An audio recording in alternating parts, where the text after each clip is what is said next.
Captain Briscoe was having a fantastic day. Perfect for getting shot at by a bunch of aliens who resembled overly aggressive geometry teachers with a penchant for destruction. The Xylox fleet loomed on the view screen, sharp, precise, and absolutely humorless, like a bad accountant you couldn't fire. "What's the plan, Captain?" asked Lieutenant Grimes, looking as if he'd just swallowed something particularly unpleasant. Briscoe liked Grimes. The man was like a cockroach, impossible to kill and somehow always around when you least wanted him. "Well, Grimy, I was thinking we could all just close our eyes and pretend they are not there. Worked wonders with my ex-wife," Briscoe quipped, his voice dripping with sarcasm. He leaned back in his chair, which let out a squeak of protest. "Plan B," Grimes pressed, doing his best to ignore the rising panic among the crew. Somebody had to pretend to be professional around here. It was like trying to teach a cat to dance. "Right, Plan B," Briscoe sighed, rubbing his temples. "We fight back, of course. But first we need to figure out what the hell they want. Maybe they're just here for a decent cup of coffee." The bridge of the ship, the ironically named Last Stand, was bustling with the kind of organized chaos you'd expect from a group of people who'd just learned they were the main course at an alien dinner party. The lighting was dim, partly to save energy, and partly because Briscoe liked to think he looked better in shadows. "Sirs, incoming message from the Xylox," said Ensign Walker, whose voice cracked like he was auditioning for a role in a teen drama. Probably because he was, in fact, a teenager. Starfleet had a thing for hiring them young, mostly because they were cheap. Briscoe waved a hand, clearly more interested in the sandwich he was trying to assemble from emergency rations than the alien threat. "Put it on screen, but if it's bad news, tell them I'm in the shower." The Xylox commander appeared, his face a masterpiece of symmetry and disdain. "Humans," he began, his voice resonating like a funeral bell, "you are surrounded. Surrender or be destroyed." Briscoe took a deep breath, putting on his best smile, which looked more like he was in the middle of passing a particularly troublesome kidney stone. "Commander, Geometrius, is it? Love what you've done with the fleet. Has a nice we absolutely mean business look about it. Your attempts at humor are noted and irrelevant. You have 15 minutes to comply or face annihilation." The Xylox commander's expression didn't change, not even a flicker. They really were like talking to furniture. "Wow, 15 whole minutes. Tell me, do you give all your captives such generous deadlines, or are we just special?" Briscoe asked, his voice dripping with irony. He cut the channel before Geometrius had a chance to reply. "Well, that went better than expected," Briscoe said, turning back to his crew, who were doing their best impersonations of people who knew what they were doing. "Suggestions? Anyone?" Grimes cleared his throat. "We could try the all pretend to surrender and then punch them in the face routine. Always a classic." "Ah, the bait and switch," Briscoe mused. "But I'd rather not test the patience of a species whose idea of a good time probably involves advanced calculus." "Any other thoughts?" Walker, the teenage wonder, hesitantly raised a hand. "We could try contacting the rest of the fleet, see if they have any bright ideas." "Fleet's been cut off, remember," Grimes reminded him, his voice heavy with sarcasm. "We're about as connected as a dial-up modem in a thunderstorm." Briscoe snapped his fingers, an idea suddenly hitting him like a bad hangover. "What about those ancient communication relays we picked up a while back, the ones we couldn't figure out? Maybe they're good for something other than collecting dust." Grimes looked skeptical. "You mean those rusty heaps of junk we've been dragging around for months? I think I'd rather put my faith in a genie granting wishes." "Well, unless anyone's got a magic lamp, I say we give it a shot," Briscoe replied, his grin reappearing. "Walker, get down to engineering and see if you can make those antiques sing for their supper." Walker nodded, his enthusiasm only slightly dampened by the knowledge that he'd have to deal with Engineer Rizzo, the grouchiest human alive this side of the Milky Way. "On it," Captain Walker said, hurrying off the bridge like his pants were on fire.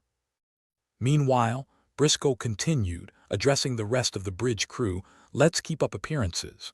Make it look like we're bumbling around, pretending to surrender. Who knows, maybe they'll die of boredom. And so the charade began. The last stand swung lazily in space, a lone ship trying to look as harmless as possible while its crew scrambled to find a way out of the mess they'd found themselves in. Down in engineering, Walker found Rizzo hunched over a collection of circuits and wires that looked more like a nest than any sort of organized system. Rizzo was a man of few words and fewer pleasantries.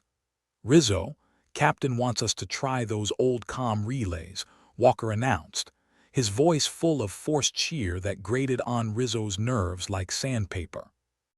"Oh, great, you again," Rizzo grumbled, his eyes never leaving his work. "I suppose you want them operational before the apocalypse hits, too." "If it's not too much trouble," Walker replied, flashing a smile that was met with a scowl. Rizzo sighed, standing up and stretching his back with a series of alarming cracks. "Fine, but if I get electrocuted, I'm haunting you forever." Walker watched as Rizzo began tinkering with the dusty relays, his hands moving with the precision of someone who's been coaxing the impossible out of machines longer than he cared to remember. "You ever think about retiring, Rizzo?" Walker asked, not really expecting an answer. "Retire? And miss all this fun?" Rizzo chuckled darkly.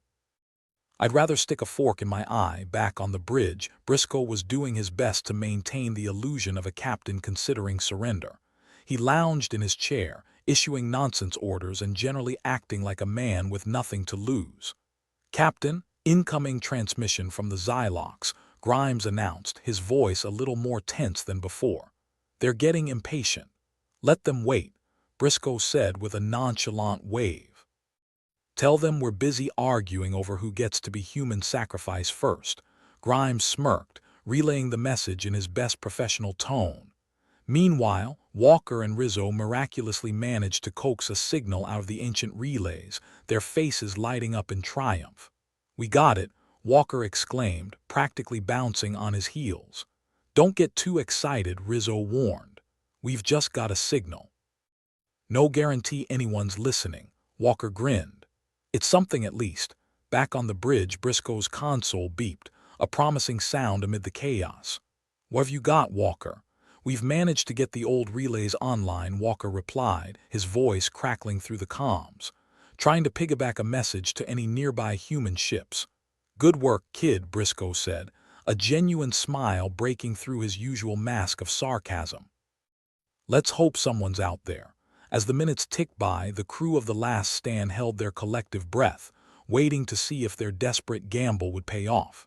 Right on cue, the Xylox commander appeared on-screen again, his patience clearly stretched to its limits.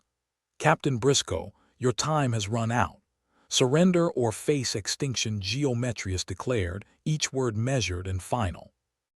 Briscoe stood, adopting a pose of resigned defeat. "We're ready to surrender. Just let me get my affairs in order, say goodbye to the wife and kids." The Xylox commander seemed to hesitate, a flicker of uncertainty crossing his otherwise stoic features. "Transmission coming in," Grimes interrupted, his voice a mix of surprise and hope. Briscoe raised an eyebrow. "From who?" "It's it's a human ship, sir." Briscoe's grin widened as he turned back to the Xylox commander. "Looks like our friends are here to crash the party. You might want to reconsider your invitation." Geometrius looked unimpressed. "Your bravado will not save you." "Maybe not," Briscoe shrugged, "but it sure makes me feel better." With that, the Xylox commander cut the channel, leaving the humans to their newfound hope. "Grimes, get that ship on the line," Briscoe ordered, his heart pounding. "Let's see what our backup has in store." As Grimes worked to establish contact, Briscoe allowed himself a moment of optimism, something rare and precious in his line of work. Maybe, just maybe, they'd live to fight another day. If not, well, at least they'd go down with a good story. "Incoming message," Grimes announced again, almost breathless. It's the Shadow's Edge, sir. They're offering assistance." Briscoe chuckled, tapping his comm badge. "Shadow's Edge, this is Captain Briscoe of the Last Stand. You're just in time for the fireworks." The voice on the other end was warm and familiar, full of bravado and wit. "Wouldn't miss it for the universe, Briscoe. Let's show these aliens what it means to underestimate humanity. Briscoe allowed himself a moment of satisfaction. The Xylocs would regret ever thinking humans were an easy target. With allies arriving and a plan forming, it was time to turn the tables. "All right, people," Briscoe announced, his eyes gleaming with mischief. "Let's give them a fight to remember. And maybe, just maybe, we'll live to laugh about it later." As the crew sprang into action, the last stand prepared for battle, hope lighting the way in the dark expanse of space. They may have been surrounded, outgunned, and outmatched, but if there was one thing humans were good at, it was finding a way to snatch victory from the jaws of certain doom. The last stand's bridge hummed like a beehive under the influence of way too much caffeine. Briscoe surveyed his crew with the same tired expression he used for everything from surprise inspections to alien threats of annihilation. He'd learned over time that a good poker face was indistinguishable from mild constipation. "All right, let's keep pretending we're about to roll over and play dead," he said. "You never know, the Xylocs might just collapse from sheer disbelief." Lieutenant Grimes snorted. "They've probably got the patience of a saint or a sadist. Either way, I doubt they're buying it." "Well, we're not exactly playing with a full deck here," Briscoe replied, gesturing to the chaotic scene around them. Ensigns darted back and forth, looking like they were trying to outpace their own incompetence. "But hey, maybe we'll get lucky." As if on cue, the elevator doors slid open with a whoosh, and out stepped Kipper, the ship's engineer, with the kind of stride that suggested he was either brimming with confidence or had recently discovered an alarming rash. "Captain," Kipper said, a mischievous glint in his eye, "I was thinking we could keep morale up with some activities." Briscoe raised an eyebrow. "Activities?" "This isn't a cruise ship, Kipper," Kipper grinned. "Exactly, that's why I'm thinking outside the airlock. You know, humor in the face of doom and all that." "Well, color me intrigued," Briscoe said dryly. "What sort of activities did you have in mind?" "Oh, the usual," Kipper said, waving a hand airily. "Zero-gravity karaoke, interpretive dance-offs, maybe a dramatic reenactment of our imminent demise." Grimes rolled his eyes. "Sounds like a surefire way to die with dignity." "Hey, if we're going down, might as well do it with a song in our hearts," Kipper said, "and possibly lodged in our throats." Briscoe chuckled. "All right, Ringmaster, go on, whip up some chaos. Just make sure it doesn't involve accidentally venting us into space." Kipper nodded, already mentally organizing his impromptu talent show. "You got it, Captain. We'll have him laughing till they cry, or just crying." As Kipper turned to leave, Briscoe glanced over at Grimes. "He's got a point, you know. Laughter in the face of death takes the edge off." Grimes shrugged. "And here I thought the edge was the only thing keeping us sharp." Meanwhile, on the view screen, the Xylocs fleet loomed, a testament to overcompensation. At its helm, Commander Zern glared at the human ship, frustration carving lines into his alien visage. He was beginning to feel like a babysitter to an unruly toddler, except this toddler was armed and prone to fits of sarcasm. "Status report," Zern demanded, his voice a low rumble. A subordinate whose name Zern had never bothered to remember shuffled nervously. "No significant progress, Commander. They refuse to take us seriously." Zern let out a long-suffering sigh. "Of course they do. Must we really play this ridiculous waiting game? We could attempt a more direct approach, sir," the subordinate suggested, careful to keep his tone neutral. Zern considered this. His patience had its limits and the humans were doing their damnedest to test them. "Very well, prepare to engage, but do it with a certain finesse," the subordinate offered. "More like a certain speed," Zern corrected. "Before I succumb to terminal impatience." Back on the last stand, Kipper had already transformed the mess hall into a makeshift stage. The crew gathered, curiosity piqued and boredom temporarily held at bay. "All right, folks," Kipper announced, clapping his hands together. "First up, we have Ensign Walker performing a stirring rendition of Stayin' Alive. Seems appropriate, don't you think?" Walker stepped forward, awkward and endearing as ever, his voice cracking spectacularly on the first line.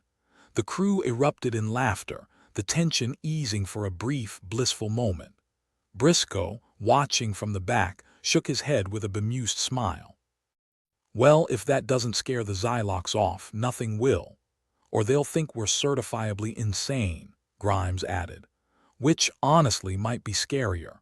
The performances continued, each more ridiculous than the last.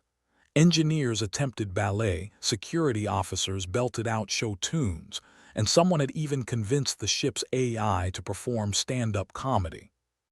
The jokes were terrible, but the laughter was real, and for a moment it felt like the walls of the mess hall could withstand anything the universe threw at them. Briscoe allowed himself to be swept up in the absurdity. It was a strange sort of magic, this laughter in the face of death. Maybe it wouldn't save them, but it was a reminder of why they fought, not just to survive, but to live. Meanwhile, in the Xylox command ship, Zern paced like a predator in a cage too small for its instincts. The humans' refusal to play by the rules was infuriating. It was like trying to corner Smoke. Every time he thought he had them pinned down, they slipped away with a laugh and a middle finger. "Commander," his subordinate interrupted hesitantly. "Should we proceed with the attack?" Zern paused, weighing his options. "Yes. But let's make sure they know we're serious. I want their comms flooded with our demands. Drown them in ultimatums." His subordinate nodded, eager to finally take action. "Understood, sir. Initiating communication barrage." As the Xylox launched into their campaign of intimidation, the Last Stand's crew continued their antics, blissfully unaware of the storm gathering on the horizon. But as the first message pinged through the ship's comms, Briscoe knew their brief reprieve was over. "Captain," Grimes called, his tone all business. "We've got incoming transmissions from the Xylox, a lot of them." Briscoe sighed, the weight of the situation settling back on his shoulders like an old, unwelcome friend. "All right, folks, fun's over. Let's get back to work." The crew dispersed, returning to their stations with a renewed sense of purpose. Maybe the Xylox were serious this time, maybe they were just blowing smoke. Either way, they'd be ready. "Grimes, patch me through to their lead chatterbox," Briscoe ordered, settling into his chair. "Let's see if we can't bore them into submission." As the viewscreen flickered to life, Zern's face appeared, as grim and humorless as ever. "Captain Briscoe," he began, his voice as smooth and cold as a reptile in the shade. "Your time is up." Briscoe leaned back, feigning nonchalance. "You know, Zern, if I had a credit for every time a supposedly superior alien force told me that, I'd have. Well, I'd have quite a few credits." Zern's expression didn't change. "Surrender now or face total annihilation." Briscoe shrugged. "We already tried that, didn't you get the memo? We're stubborn like that." Zern's eyes narrowed, a flicker of annoyance breaking through his calm facade. "This is your final warning." "Final, eh?" Briscoe said, stroking his chin theatrically. "You sure you don't want to squeeze in a couple more for good measure?" "Enough," Zern snapped, his composure finally cracking. "Prepare to be destroyed." "Captain," Grimes interjected, his voice carrying a new urgency. "Shadow's Edge is hailing us. They are ready to coordinate." Briscoe grinned, the pieces of their plan finally falling into place. "Perfect timing. Let's see if we can't turn this little dance into a duet." With a quick nod from Grimes, the channel shifted, and the familiar face of Captain Delara appeared on the screen, her smile as sharp and confident as a well-aimed laser. "Briscoe," she greeted, her tone all business with a side of mischief. "Ready to show these Xylox how humans throw a party?" Briscoe chuckled. "With glow sticks and questionable decisions." "Exactly," Delara replied. "We've got a plan to hit their weak points. You just need to keep them distracted." "Not a problem," Briscoe said, his eyes glinting with the promise of chaos. "We've got distractions in spades." As the two ships coordinated their attack, the hum of anticipation spread through both crews like wildfire. The Xylox were powerful, but they didn't know humans like Briscoe and Delara. Zern watched from his command ship, a growing sense of unease settling in his chest. The humans were up to something, he could feel it. But it was too late to back down now. The die was cast, for better or worse. "Begin the assault," Zern ordered, his voice steady despite the uncertainty gnawing at his gut. On the bridge of the last stand, Briscoe watched the Xylox ships advance, a strange calmness settling over him. They were outnumbered, outgunned, and possibly out of their minds. But they were human, damn it, and that meant something. "All right, everyone," Briscoe called, his voice ringing with determination. "Let's give them a show they won't forget." With a nod from Grimes, the last stand powered up its weapons, ready to face the storm head-on. The Xylox might have been an unstoppable force, but humans had a knack for being an immovable object, especially when backed into a corner. As the two sides clashed in a blaze of light and sound, the void of space became a battlefield of wills. It wasn't just about survival anymore. It was about proving that even in the darkest corners of the universe, there was always a reason to fight and laugh. Briscoe grinned as the chaos unfolded, his heart pounding with the thrill of the fight. If they went down, they'd go down swinging. But if they won, well, there'd be plenty to laugh about later. And maybe, just maybe, they'd live to tell the tale. Kipper had outdone himself this time. Ensign Walker blinked as the mess hall turned zero-gravity karaoke lounge floated around him. He was pretty sure that was a chair drifting lazily past him, but it had sprouted tinsel and was wearing what looked suspiciously like a pirate hat. He had to hand it to Kipper. The man was nothing if not inventive. Kipper, suspended upside down and fiddling with a makeshift control panel, shouted over the noise. "All right, folks, welcome to the first ever zero-G karaoke contest. The Xylox might be trying to blow us to stardust, but we've got something better: show tunes and questionable decisions." As if on cue, a chorus of laughter exploded around the room. The tension that had settled in their stomachs like bad rations lifted, at least for a little while. Walker glanced over at Lieutenant Grimes, who was attempting to drink a floating ball of juice with varying degrees of success. It was like watching a cat try to catch a laser dot, intense and ultimately pointless. "You know," Grimes said, wiping juice from his chin as it gracefully drifted past his ear, "if the Xylox don't kill us, Kipper's antics just might." "Maybe we can get hazard pay," Walker offered, trying not to snort. It wasn't his fault his voice picked that moment to crack. Puberty, or whatever counted for it in deep space, was a cruel mistress. "All right, next up," Kipper's voice soared over the chatter. "Our very own Captain Briscoe, ladies and gentlemen, performing I Will Survive. Seems fitting, doesn't it?" Briscoe, caught somewhere between reluctance and a beer-fueled dare, floated towards the makeshift stage. "Kipper, you're a menace," he muttered, grabbing the mic, but the twinkle in his eyes betrayed him. He cleared his throat, kind of hard to do when your feet aren't touching the ground, and launched into the song with all the theatrical flair of a captain in the midst of a cosmic arm wrestle with fate. On the Xylox command ship, Commander Zern watched the scene with a mixture of disbelief and wariness. "What are they doing?" he asked, his voice low and incredulous. "Sir," his ever-nervous subordinate ventured, squinting at the screen as if it might offer some hidden insight. "The humans," Zern said, nostrils flaring slightly. "They're singing in space." The subordinate blinked. "Singing, sir," Zern sighed, as if explaining to a particularly obtuse child. "Yes, singing, in zero gravity. Is this some kind of human battle ritual I've missed?" "I'm not sure, sir." "There's nothing in the archives about musical warfare." "Contact the psychological warfare department," Zern ordered, rubbing his temples. The human's antics were not only confusing his crew, but also disrupting his carefully laid plans. Perhaps they have insights into these bizarre behaviors. Back on the last stand, Briscoe finished his performance to a cacophony of applause and hooting. He floated back towards Grimes, shooting him a grin. "Well, if this captain gig doesn't work out, I've got a backup plan." "Sure, Captain," Grimes replied, the corners of his mouth twitching. "You can serenade the Xylox." "Don't think they'd appreciate my dulcet tones," Briscoe said with a wink. "But maybe they'll surrender out of sheer confusion." As the karaoke competition rolled on, Walker found himself paired with a fellow ensign for an impromptu duet. They spun through the air, their voices harmonizing, if you could call it that, with the hum of the ship's engines.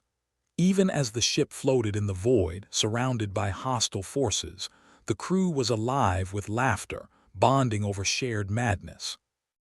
It was a strange sort of miracle. In the darkest moments they found light, or at least lightheadedness from the thin air. Meanwhile, the Xylocs were floundering. Their attempts at psychological warfare, strange holograms of despair, ominous recordings of doomsday declarations, were met with incomprehensible human humor. Their eerie apparitions were turned into props for slapstick comedy routines. Their threats were parroted in bad Shakespearean accents. It was as if humans had a built-in defense mechanism against fear, irreverence. Commander Zern's frustration reached a boiling point. "They're not taking us seriously," he muttered, pacing across his command center. "Every demand, every show of force, they just laugh it off." His subordinate hesitated. "Perhaps, sir, their humor is a form of resistance, a way to defy inevitability." Zern paused, considering. "Then we shall redouble our efforts, show them the might of the Xylocs." Back on the last stand, Grimes checked the latest transmission from their allies.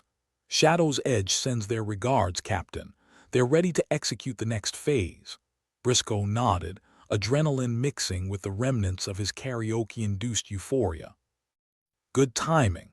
Let's keep these Xylocs entertained just a bit longer."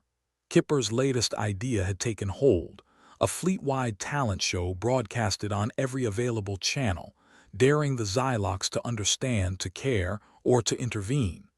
They scrambled to decode the human transmissions, but all they intercepted was a whirlwind of bad jokes, off-key singing, and impromptu dance-offs.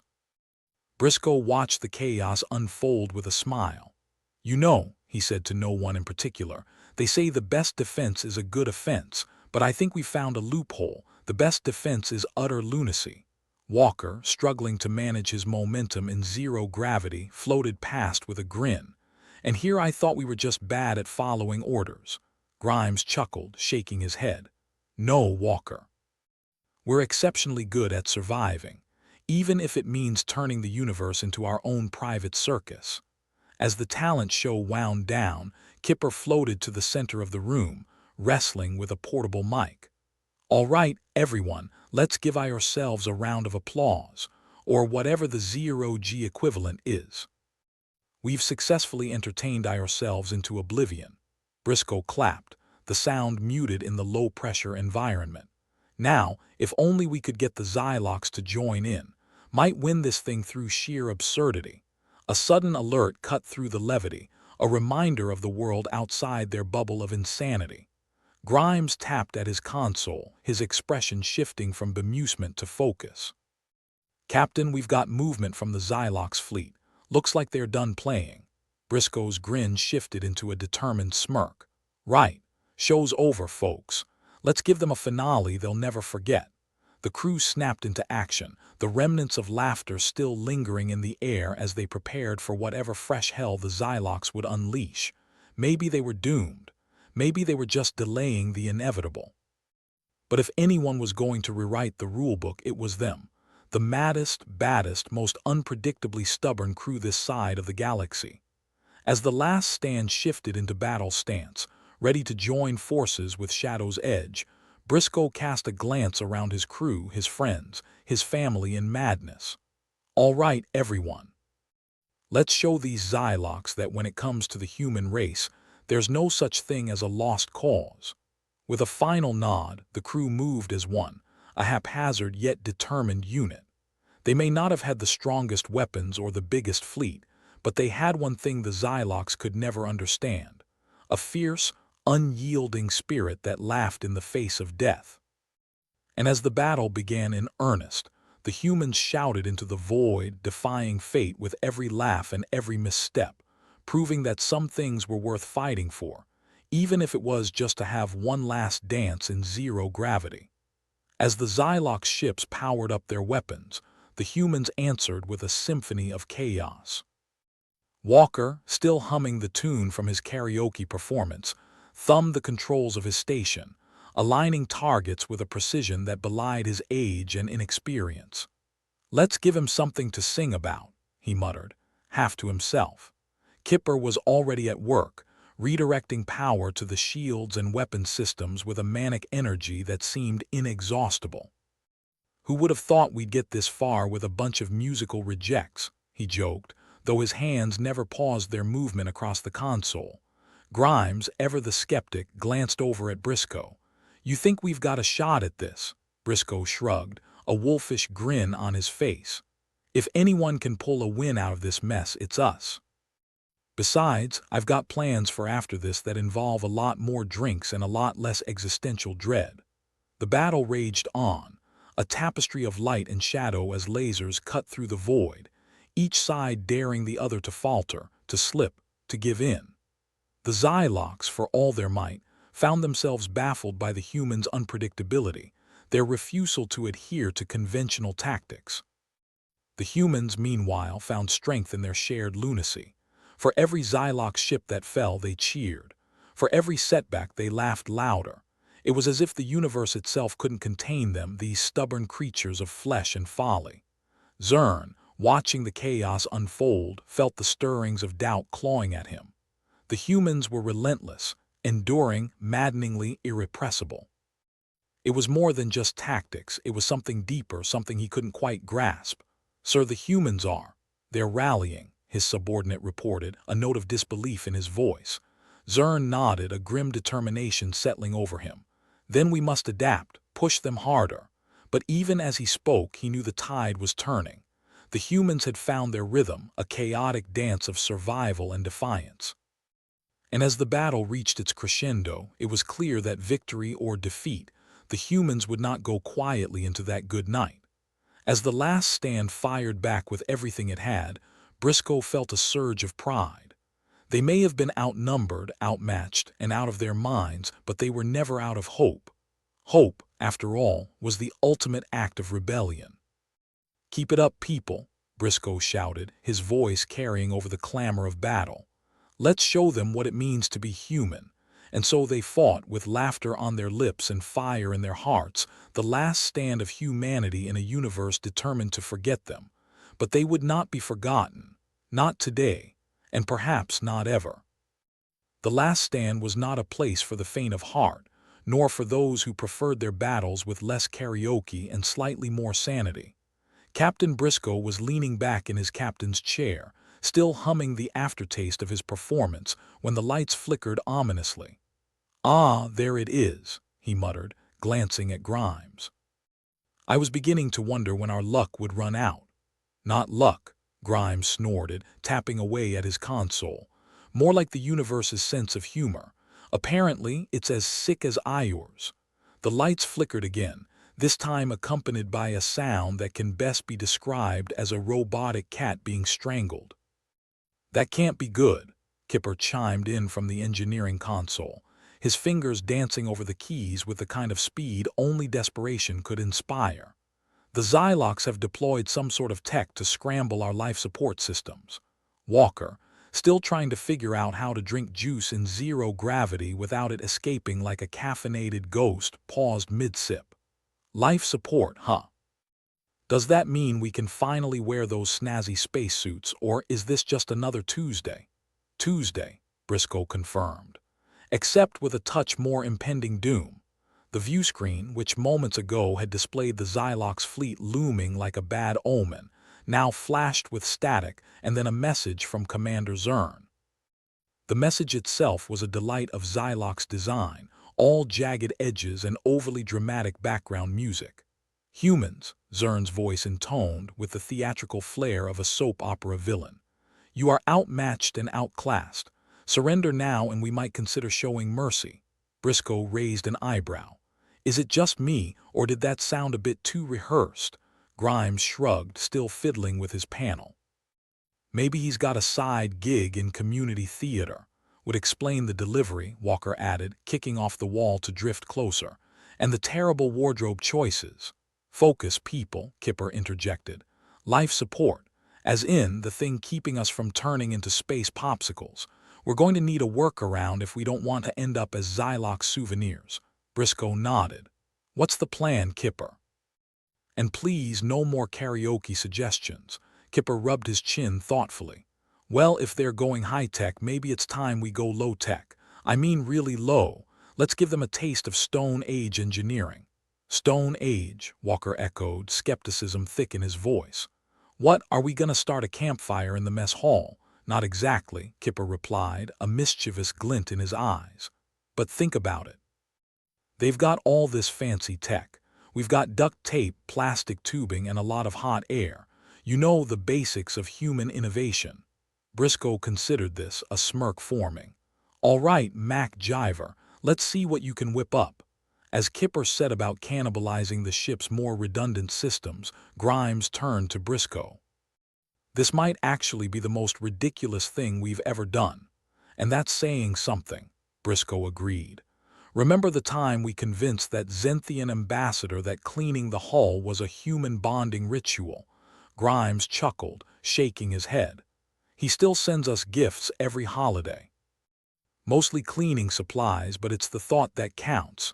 Meanwhile, Kipper had amassed an impressive pile of random components, hoses, fans, even a salvaged vacuum cleaner, turning the mess hall into a scene from a junkyard-themed fever dream. All right, he called out, holding up what looked suspiciously like a hairdryer. We're going to Mac Jiver ourselves a manual life support system. Walker squinted at the contraption. And how, exactly, is a hairdryer going to save us? You planning to blow-dry the oxygen back into the ship? Not quite, Kipper said, assembling the parts with the precision of a mad scientist. This little beauty here is gonna circulate air the old-fashioned way. No electricity needed. So, if I understand correctly, Grimes started, a smile playing on his lips, our survival depends on a glorified fan. Exactly, Kipper beamed. You see, when the universe throws a wrench in the works, you throw back a hairdryer. It didn't take long for Kipper's makeshift life support system to start whirring, loudly, and with a smell that might have come from an overcooked robotic chicken, but whirring nonetheless.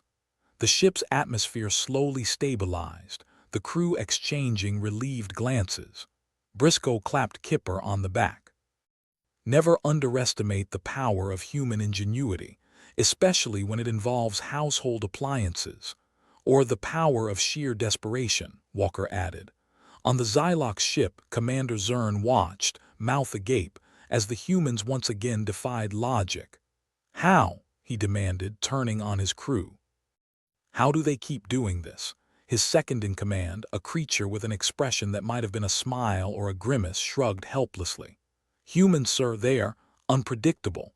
Unpredictable, Zern repeated, the word tasting sour, more like infuriating.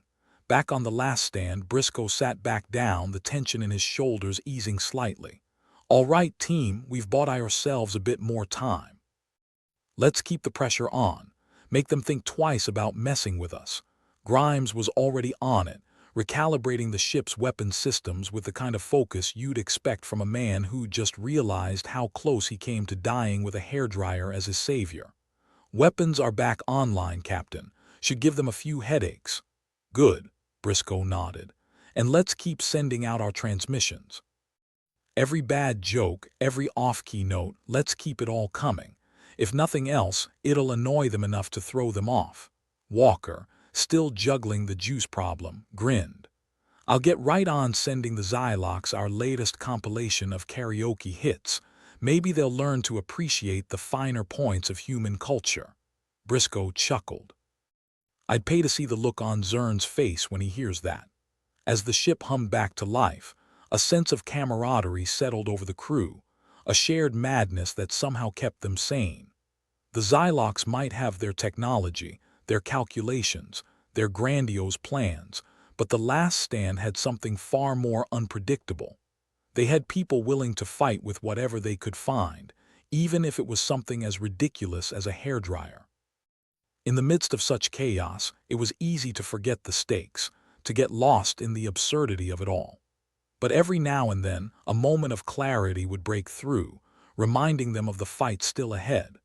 And with every improvised solution, every joke cracked in defiance of despair, they edged a little closer to proving that sometimes, Insanity was the best weapon of all.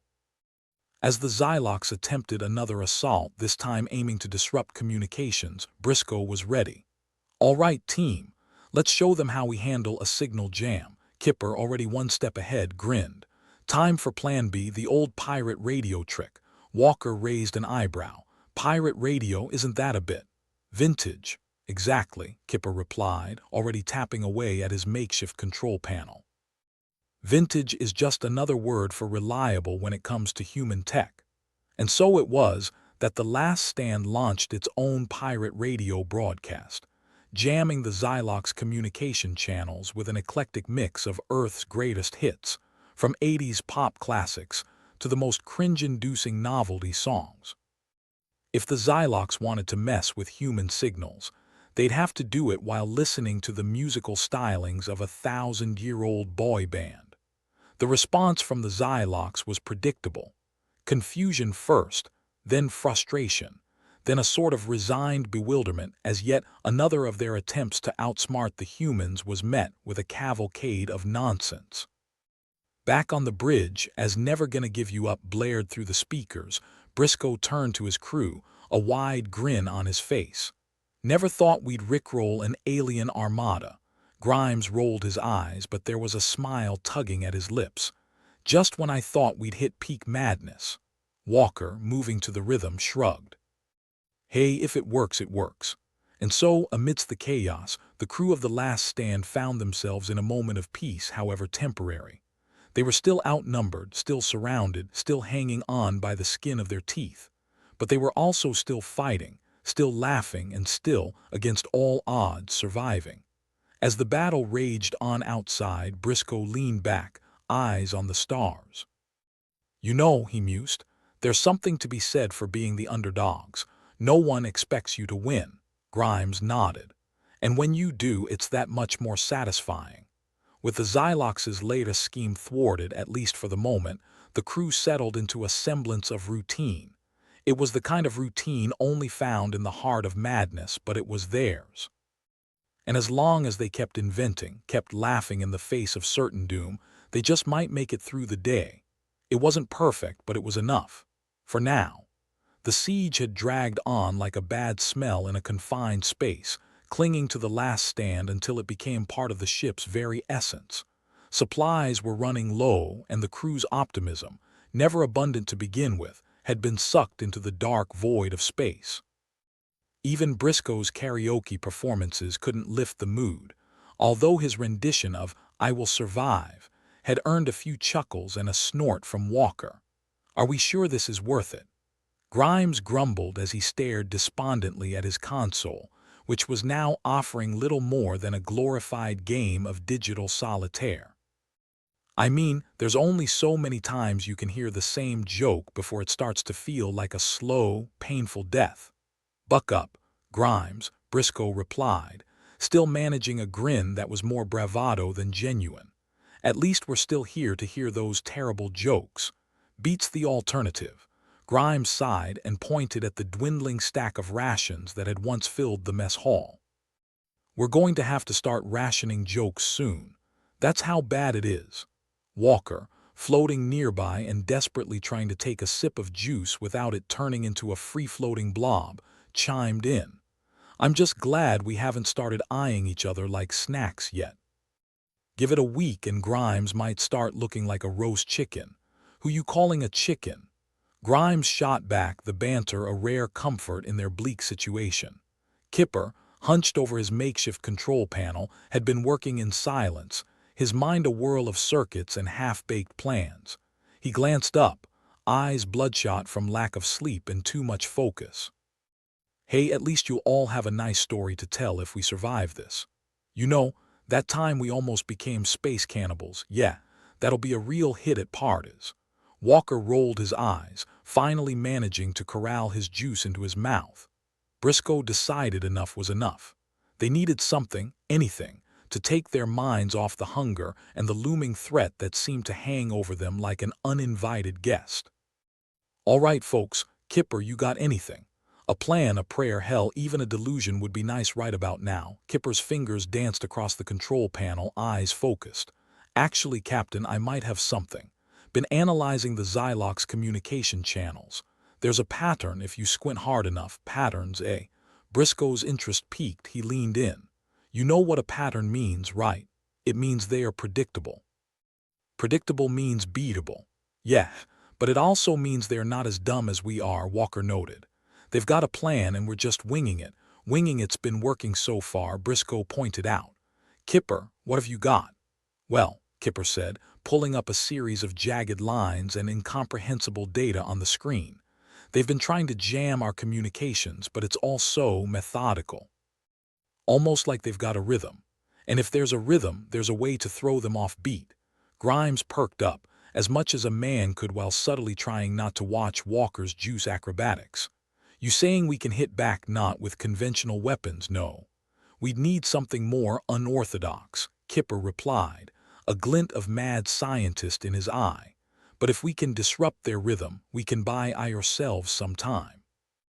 Maybe even turn the tables. Unorthodox we can do, Briscoe said, a slow grin spreading. Hell, unorthodox is our middle name, speak for yourself, Grimes muttered. Mine's horribly underpaid, Walker floated over, the juice finally conquered. So what's the plan, Kipper? Do we send them another round of our greatest karaoke hits? Not quite, Kipper said. We're going to get them to dance to our tune.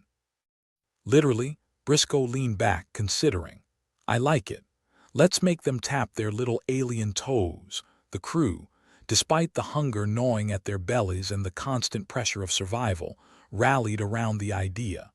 It was ridiculous, but then again, so was surviving an alien armada by cobbling together a life support system from household appliances. If there was one thing humans excelled at, it was thriving amidst absurdity. As Kipper set about implementing his plan, the others did what they could to prepare. Grimes double-checked the ship's defenses, his hands moving with a precision that belied his previous lethargy. Walker sorted through what remained of their provisions, organizing them into rations that would hopefully last another week if they were careful, and if no one developed a sudden taste for human. Briscoe kept the crew's spirits up with jokes, though even he felt the weight of their predicament settling on his shoulders. It was hard to ignore the looks of desperation in their eyes, the way laughter died a little quicker than before. But as long as they were fighting, as long as they had a chance, there was hope. Hope was a dangerous thing, though. It could turn on you, leave you dangling over the precipice with nothing but an empty promise to catch you. But Briscoe was willing to take that risk. In the end, hope was all they really had. All right, team, Briscoe called, once Kipper had finished his preparations. This is it. Let's see if we can't give our friends out there a little surprise. Here goes nothing, Kipper muttered, flicking a switch and setting his improvised device into motion.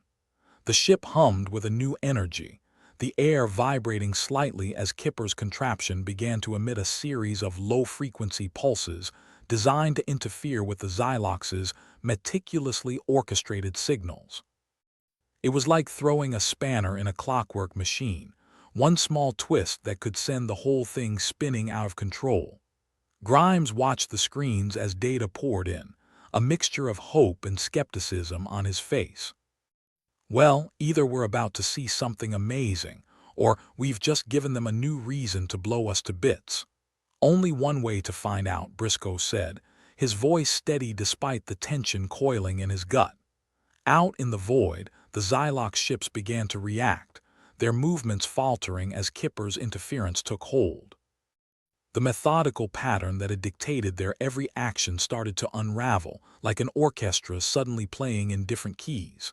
They scrambled to regain control, confusion evident in their erratic maneuvers. Well, would you look at that, Walker said, an edge of awe in his voice.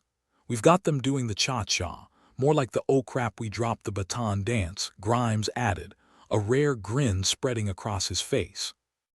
Briscoe watched the chaos unfold, his heart lifting despite himself. It was working. Their ridiculous, insane plan was actually working. Against all odds, they were turning the tide. Kipper, exhaustion etched in every line of his face, couldn't help but beam. See, sometimes the craziest ideas are the best ones. It's all about changing the rhythm. Never doubted you for a second, Briscoe said, lying through his teeth but smiling all the same. Okay, let's keep them dancing. And while we're at it, let's give them a few more surprises. With a newfound sense of purpose, the crew went to work, each member contributing what they could to capitalize on their unexpected advantage. They sent out more disruptive signals, threw in a few false transmissions, and generally made the Xylox's coordinated attack look like a toddler's first attempt at driving. For the first time in days, the bridge was filled with something that almost resembled hope. It was fragile, like a bubble that could pop at any moment, but it was there. And it spurred them on, lending strength to weary limbs and resolve to tired minds. As the Xylox struggled to adapt, the crew of the last stand seized the chance to rearm their defenses and prepare for whatever came next. They were still outnumbered, still teetering on the brink of disaster, but they'd shown their hand, and it was a damn good one. Briscoe stood at the helm, watching as the Xylox ships continued to falter, their once impenetrable wall of technology crumbling under the weight of human unpredictability. He turned to his crew, pride swelling in his chest despite the ever-present danger. Let's keep it up, folks. We've given them something to think about. Now let's see if we can't seal the deal. Grimes nodded, his fingers dancing over the console with renewed vigor. I'm on it, Captain. Let's see if we can't give them a permanent headache. Walker, ever the optimist in a sea of cynicism, added, and if we're lucky, maybe we can send them packing with their tails between their legs. As the battle raged on, the crew of the last stand held their ground. They had weathered the darkest ire, faced the bleakest of outcomes, and emerged on the other side with a fighting chance. All because they refused to give up, to let despair swallow them whole. The Xylox might have had the numbers, the technology, the strategy, but they lacked the one thing the humans had in spades, a willingness to embrace the bizarre, to turn chaos into an ally. It was a lesson the Xylox were learning the hard way, one misstep at a time. For now, it was enough. They had bought themselves a reprieve, a moment to breathe without the weight of impending doom pressing down on them. And in that moment, hope flickered back to life, fragile but enduring. As Briscoe watched the stars outside the viewscreen, he couldn't help but chuckle at the absurdity of it all. You know what they say, he mused, never underestimate the power of human ingenuity or stupidity. Grimes, still glued to his console, smirked. In our case, they are one and the same. With the Xylox still floundering, the crew took what little relaxation they could, savoring the temporary lull in action. They knew it wouldn't last, that the next challenge was just around the corner, but for now, they'd take the win. As Briscoe leaned back in his chair, the weight of the universe momentarily lifted from his shoulders. He allowed himself a brief moment of satisfaction. They weren't out of the woods yet, not by a long shot, but they were still here, still fighting. And sometimes, against all odds, fighting was enough.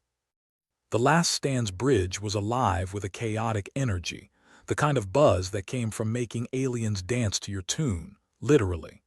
Captain Briscoe strutted around like a man 6 inches taller, relishing the sight of the Xylox ships fumbling like a drunk juggling flaming torches. All right, you magnificent bastards, he announced. We've got them on the ropes. Let's see if we can't tighten that noose a bit. Kipper, the mastermind behind their little alien dance party, was still fiddling with his makeshift control panel, a contraption held together by duct tape and optimism. His face was a picture of manic glee, as if he'd just figured out how to turn water into wine. I've been thinking, he started, tapping his chin thoughtfully. The Xylox are highly organized, disciplined. But what if we hit them with something they can't organize against? Walker floated over, juice box in one hand, a dubious look on his face. You mean like a surprise visit from their in-laws? No, Kipper replied, eyes gleaming with the fervor of a mad scientist. Boredom. They're not just disciplined, they're regimented. They follow routines religiously. But what if we throw a wrench in their daily dose of monotony? Briscoe raised an eyebrow, a grin spreading slowly. You want to bore them into submission. Now that's a plan so stupid it just might work. Not just any boredom, Kipper corrected, his voice rising with excitement. Monotonous absurdity. We get them stuck in a loop of ridiculous repetition, something so mind-numbingly dull it'll drive them to madness. Grimes, still glued to his console as if it were the last lifeboat on a sinking ship, chimed in. So basically, we're going to weaponize bureaucracy against them. Exactly. Kipper clapped his hands, a sound that echoed like a gunshot in the tense air. We hit them with the kind of soul-crushing monotony that would put an intergalactic accountant to sleep. What do we need? Walker asked, now intrigued despite himself. Endless meetings, long lines at the space DMV. Briscoe shook his head, chuckling. Long lines, yes, but let's start with something simpler. The Xylox fleet thrives on precision. Let's give them a taste of chaos theory. Kipper, can we rig our broadcasting system to loop a single, inane message over and over? Kipper nodded, fingers flying over the controls with the enthusiasm of a man who'd just been handed the keys to the candy store. I can make it happen. They'll be hearing you are now on hold. Please remain in the same position until they wish for the sweet release of death. Grimes snorted. I'd kill for some music to suffer to. Or at least, a nice elevator tune. Even Xylox have their limits, Briscoe said, confidence oozing from every pore. Their strict routines are their own worst enemy. We'll hit them with so much monotony they'll think they're trapped in a live-action version of Groundhog Day. Walker was laughing now, the sound bright against the backdrop of their dire situation. You think they'll crack? If they are anything like us, Briscoe replied, they'll break faster than a budget light-speed drive. The plan was set into motion, a symphony of the absurd, choreographed by the crew of The Last Stand. The Xylox, caught in their methodical ways, began to show signs of strain. Their ships moved in sluggish patterns, like they were trudging through molasses instead of the void of space. Look at them go, Walker pointed, waving his juice box like a tiny flag. It's like watching my grandmother trying to figure out how to open her tablet. Kipper activated the looped message, his grin now stretching from ear to ear. Over and over, the same monotonous phrase blared into the Xylox channels, a relentless assault of bureaucratic agony. Attention Xylox fleet, the message droned. Please remain in your current formation. Your call is important to us. Do not deviate from your assigned positions. We appreciate your patience. Briscoe watched the chaos unfold on the viewscreen, the Xylox ships wobbling as their disciplined ranks descended into anarchy.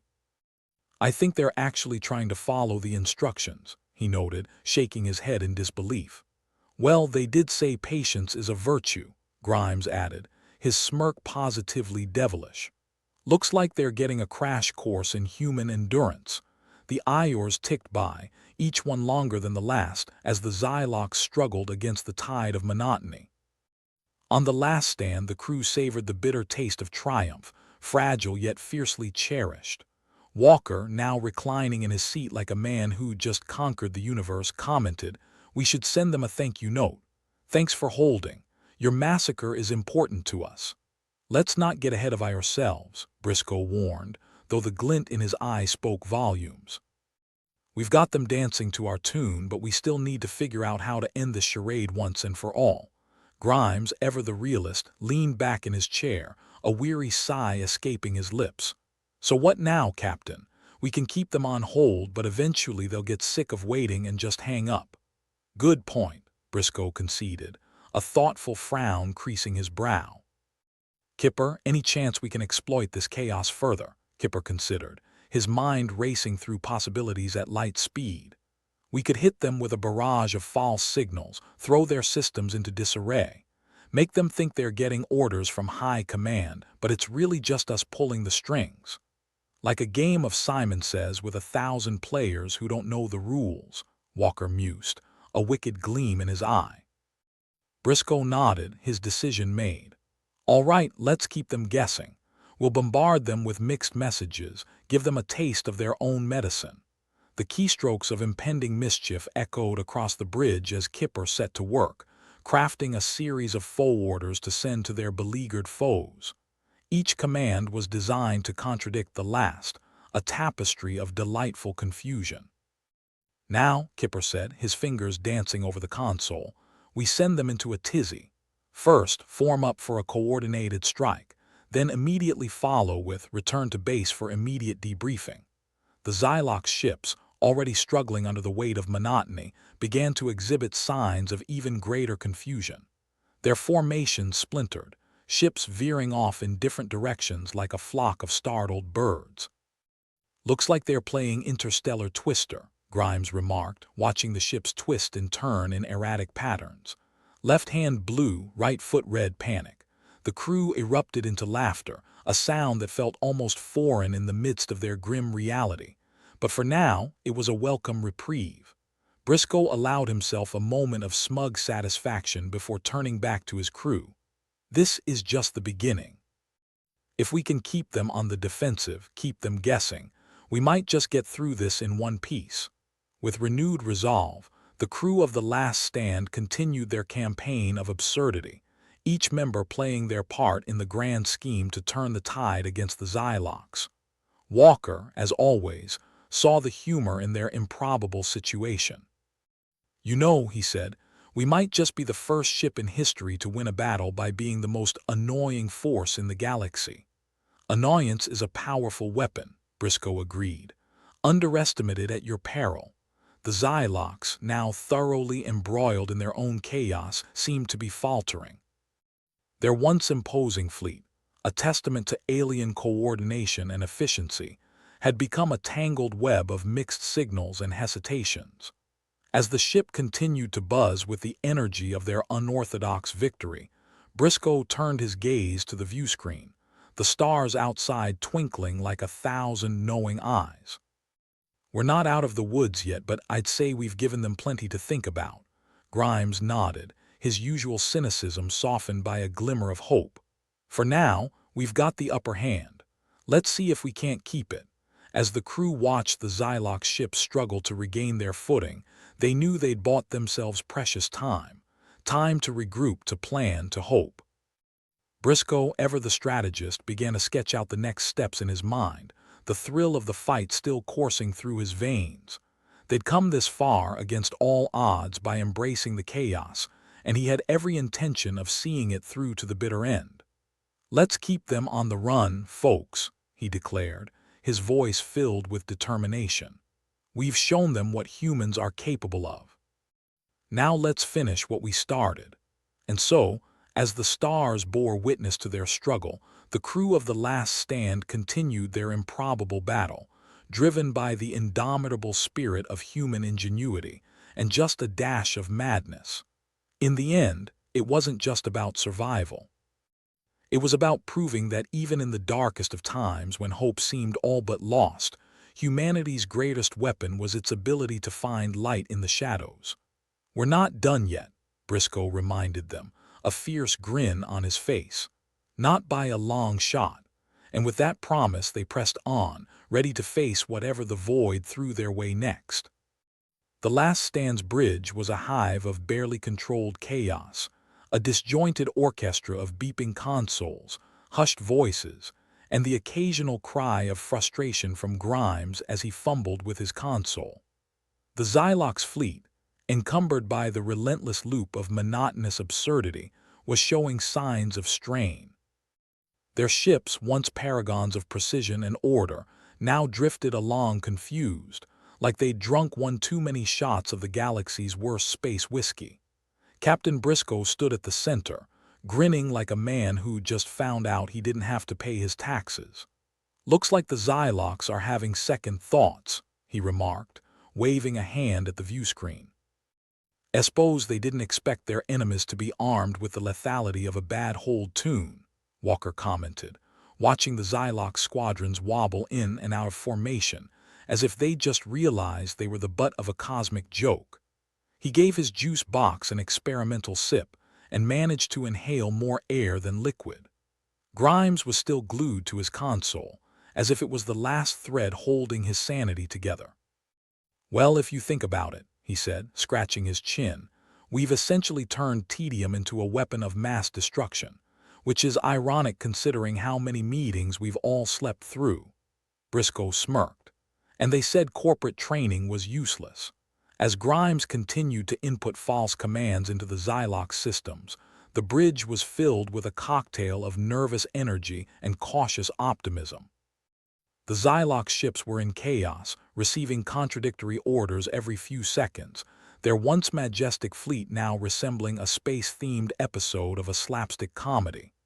"Attention Xylox fleet," the looped message intoned yet again, almost sarcastic in its monotony. "Please remain in your current formation. Your call is important to us. Do not deviate from your assigned positions." "We appreciate your patience." Walker leaned back, kicking his feet up on the console. "I don't know about you, but I'm starting to feel a little sorry for them. It's like watching a toddler try to solve a Rubik's Cube. Sympathy for the enemy. Next thing you know, you'll be inviting them over for drinks," Briscoe retorted, though his tone was more amused than accusatory. "They started this dance. We're just leading." Kipper was busy at his makeshift control panel, duct-taped and jury-rigged with the kind of ingenuity that only comes from necessity and desperation. "You know, if this keeps up, we might actually win this thing," he mused, half to himself, half to the room. "Imagine going down in history as the crew that bored an enemy to death." "A victory's a victory," Briscoe reminded them, "even if it's won by tedium and sheer bloody-mindedness." The bridge erupted in nervous laughter, a brief respite from the tension that had been building for what felt like an eternity. It was the kind of laugh you only hear when you're flirting with the edge of disaster and somehow still managing to keep your balance. Commander Zern of the Xylox, appearing on their view screen for what felt like the 100th time, looked less like a menacing alien overlord and more like a very frustrated office worker dealing with a particularly stubborn piece of machinery. His message was terse, his usual grandiosity chipped away by exhaustion. "Humans, cease your interference. This madness will not stand." "Madness?" Briscoe snorted. "This is strategy, my dear Zern. You should try it sometime. It's a real hoot." Walker waved at the screen with his juice box, causing a bubble of liquid to escape and float lazily across the bridge. "Hey Zern, ever heard of the saying death by 1,000 cuts? We're just getting started." The Xylox commander's exasperation was almost palpable through the screen. "Your tactics are unorthodox." "Unorthodox," Briscoe said, mock incredulity in his voice. "Why, I've never been so insulted in my life. We pride ourselves on being completely insane." As Zern's image flickered out, presumably to go bang his head against whatever passed for a wall on a Xylox ship, Briscoe turned back to his crew. "All right, let's keep this up. If they're cracking now, it won't be long before they fold completely." Grimes, ever the realist, eyed his console with a mix of cynicism and admiration. "Can't believe this is actually working," he muttered, boring them into submission. "Who'd have thought?" "It's not how you play the game," Walker said, parroting an old Earth saying with a twist. "It's how many times you can get away with cheating before someone notices." On the view screen, the Xylox ships had started to drift aimlessly. The rigid formations they once held like a shield against the chaos of the universe had dissolved, leaving ships spiraling off at odd angles, bumping into each other like confused sheep. Kipper, watching the spectacle with the satisfaction of a man who just pulled off a minor miracle, tapped a few keys to begin the next phase of their plan. "Let's send them another false order. Something like, initiate emergency retreat protocol, make them think they've been ordered to stand down." Grimes nodded, his fingers already dancing over the console. "On it. Let's see how they handle a mixed message from hell." As the false command pinged across the Xylox systems, the ships began to react with all the coordination of a group of toddlers at a birthday party, chaotic, random, and utterly hilarious to anyone not directly involved. The bridge erupted again, this time in cheers, as the reality of their situation began to sink in. Against all odds, against a foe technologically superior and infinitely more organized, They were somehow, inexplicably, winning. Briscoe allowed himself a moment of rare pride. Well, I'd say we've got them right where we want them. Let's give them a little more rope to hang themselves with. Walker, buoyed by the success, raised a metaphorical glass. To the Xylox may they always be this gullible. To gullibility, Grimes echoed, waving an empty mug in the air. The greatest gift an enemy can give you. As the bridge settled into a comfortable hum of activity, Briscoe felt a flicker of hope, a cautious optimism that maybe, just maybe, they'd make it out of this alive.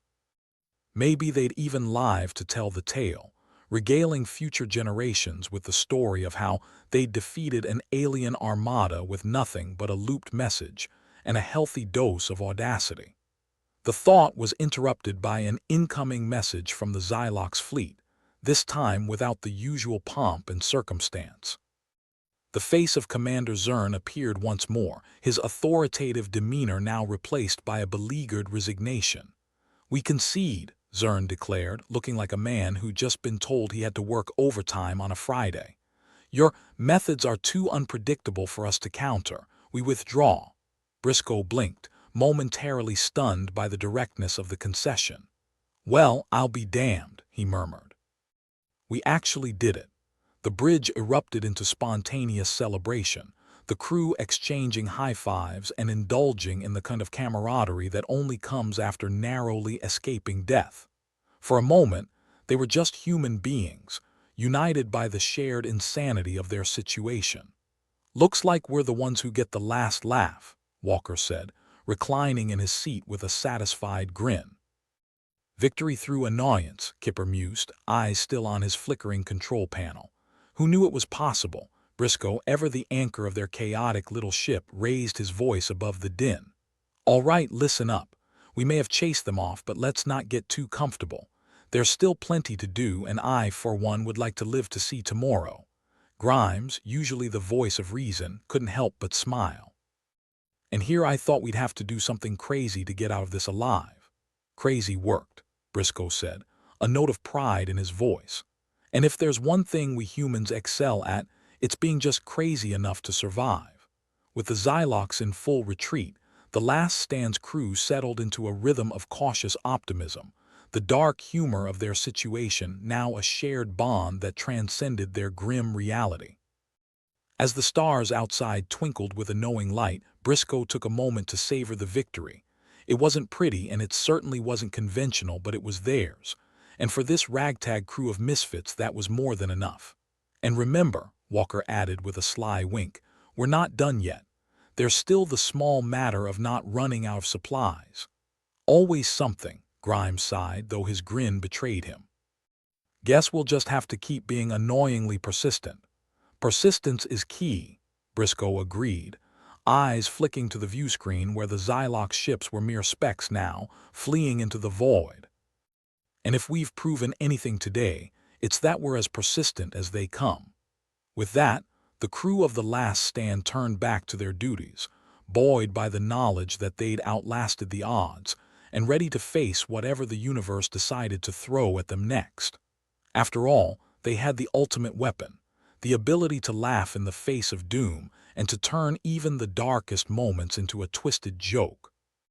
In the end, it wasn't just about winning. It was about surviving with a smile, about finding humor in defeat and triumph alike. It was about being human in the most irreverent, resilient way possible. After the Xylox fleet scattered like ants from a burning anthill, the crew of the Last Stand reclined in their seats, savoring the sweet taste of improbable victory. If space had ears, it would have heard the collective sigh of relief, a sound that could double as a snort of disbelief. Commander Briscoe leaned back in his command chair, a wry grin plastered on his face. "Well, folks," he drawled, his voice lazy with satisfaction, "we just bored an entire alien race into submission. I think that's going in the history books under things no one will ever believe." Walker, juice box still floating nearby like a forgotten balloon, chuckled. "Can't wait to tell my grandkids about the time we weaponized tedium."